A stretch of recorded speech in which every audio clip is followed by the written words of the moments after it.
Hi guys, welcome back to my channel, Happy Healthy Whole. And today I want to talk about friendship. I think a lot of people, especially young people, they get confused with what a real friend actually is. A lot of people think that you can actually meet somebody online and develop a friendship and be like, that's my friend, and that's yeah. And you may meet some cool people online. I'm not going to diminish that. But if you don't take the time to spend time with them in person after you have introduced yourself to them online, I would say that that person's not really your friend. That person's more of an acquaintance, and you need to be careful how much information you share with a person that you've met online and you really don't know anything about them. I'm going to share the story with you about, I think if you've paid attention to any of my previous videos, you know that my son and I, we've lived overseas before for a few years. I was at this university in China and I was teaching there, and my son was with me.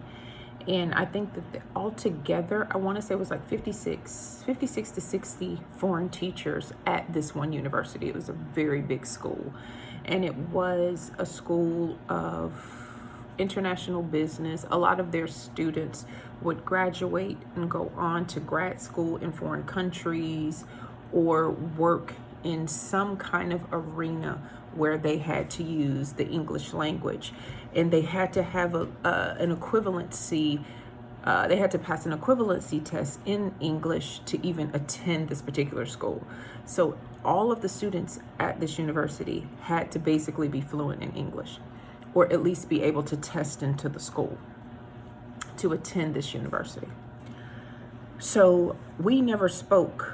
Our students were never allowed to speak Chinese in our class, but that's neither here nor there. But anyway, I say that to say there were a lot of different classes that were taught in English. There were history classes taught in English. There were math classes that were taught in English. There were English classes. There were conversational English. There were test strategy classes and different things. And they also had English Corner that the kids could go to by choice. And I think they got credit for a certain number of hours of attending English Corner and stuff like that. And that's where they would learn more of their conversational English. But that's just a little bit of history. So I was there with at that time, I think my son was 13 going on 14. I don't know, whatever. He was a teenager.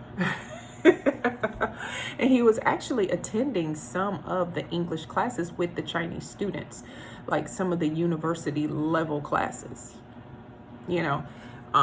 because he was being homeschooled while we were over there. So I would teach him at home on his grade level. Then I would ask some of the other foreign teachers that were there teaching other subject matters. I would be like, hey, can my son sit in on your class? Do you mind? And stuff like that. And so he would sit in on some college level, history classes and different classes like that. But when I was there was myself and two other African American females there that were teachers there as well. There was one black guy, but he didn't know he was black, so he didn't really interact with us.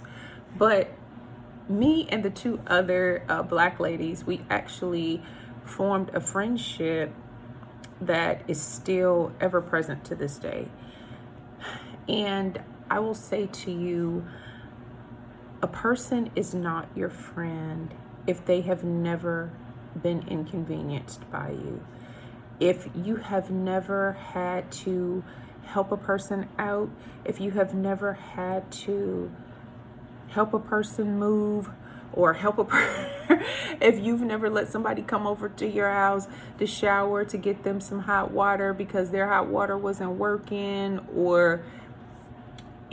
those people are not your friends. People that if you go to them and you're in need of something and they have it and they have the availability to do those things for you and they do not do it, they're not your friends. They're really not your friends. They're taking advantage of your presence, so to speak, and maybe even the clout of even knowing you, depending on who you are or what. But me and these ladies went through a lot over there in China together. We got lost on bus rides. We experienced all kinds of things, and our friendship still is goes on to this day. Even though that was, I don't know, 10 years ago now, maybe even longer than that, because I think I don't think my son is 22. I know my son is 22. So it's been a while. Yeah, it's been a long, long time. And we have watched each other grow and change and become mothers and wives. And they both came from their parts of the country to my mother's funeral to make sure my son and I were okay. It's just the true definition of, and regardless of what happens, regardless of the mistakes I may make or bad decisions that I make, I can still call them and talk with them about it and not be judged, to the extent to where I feel like I ain't nothing, because I talk to my friends and they judge me so harshly that I feel even worse at the end of the conversation. At the end of our conversations, I always feel better. I always feel more enlightened. I always feel smarter. And I'm always thankful, to know them and to have met them in the way that we've met. Because when I've introduced them to my American friends that I had before I went overseas, they realize that they're like, you know what? I can appreciate you guys' friendship because you actually experience something together that'll forever bond you. Because experiences are the things that really, really bonds friends for life. It's those life experiences that you share. Like I was talking on one of my other videos about the guy that was like, well, why don't you find somebody to travel with and still see me? And we can get married and we can be together, but you can have somebody that you travel with and go here and there and all of that with. And I was like, I really want somebody I can share my life with.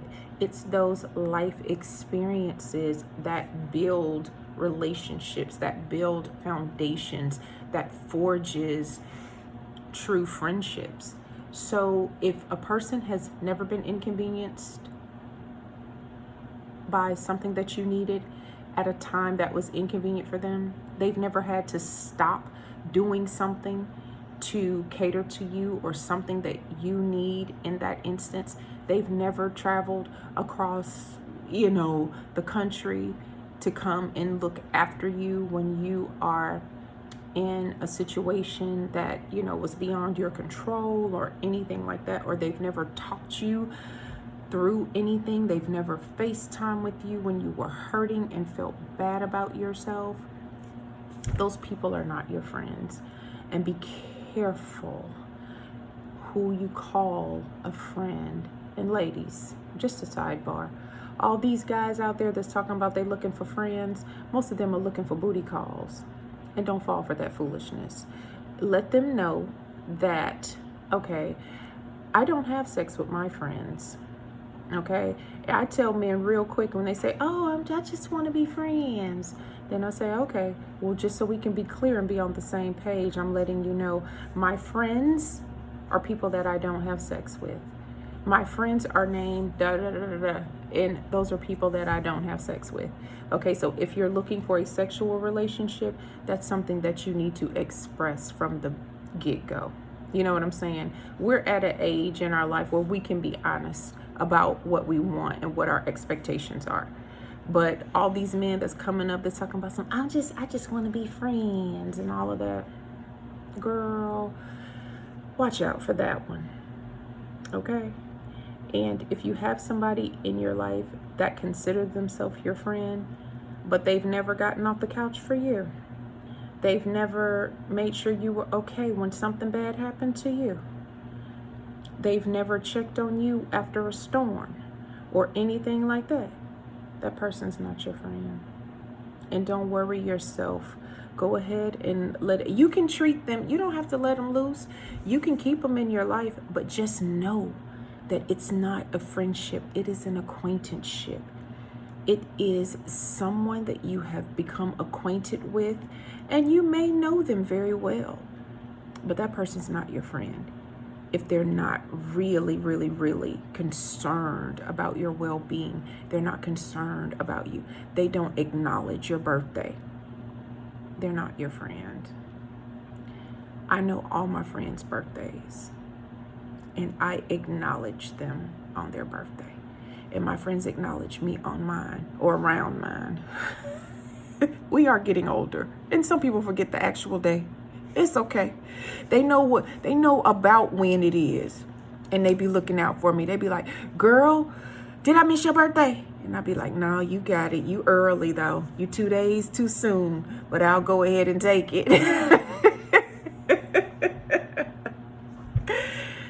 Just be careful who you consider friends, okay?